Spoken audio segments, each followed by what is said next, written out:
বেশি হতে পারে, যা সহজে এই কাঁটাগুলোকে ছিঁড়ে ফেলতে পারে। তাছাড়া খাবারের চারদিকে চারটি কুচি আমি যদি আর অনেক দেশ পর্যন্ত ধরে রাখা শক্তিশালী। স্টিলের কম্প্রেশন স্ট্রেংথ বা চাপ সহ্য করার ক্ষমতা বেশি থাকে এবং চাপ পড়লে এটি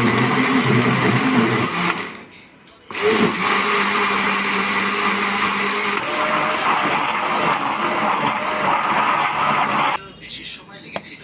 এখন বাকি ছিল মক্কা ক্লক টাওয়ারের নিচে সন্ধান। ভবনের শীর্ষে একটি অর্ধচন্দ্র লাগানোর কথা ছিল, যা টাওয়ারের উঁচু এবং সমানুপাতিক ৭৫ ফুট চওড়া এবং এটি হালকা ওজনের ওজন প্রায় ৩৫ টন। অর্ধচন্দ্র এবং সিরা যা ধর্ম পরিবর্তন করতে চাইছিলেন হলো চন্দ্রের প্রতিটি কোণে সোনালী স্তর থাকে।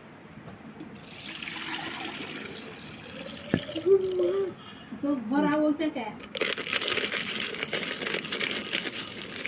যে প্লাস্টিকের ট্রে আছে বাবা ভিতরে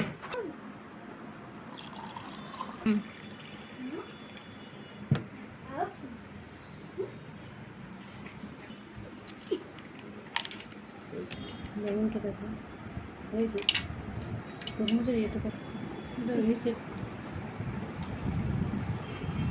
হাত পাকে নিচে করুন এই যে এটা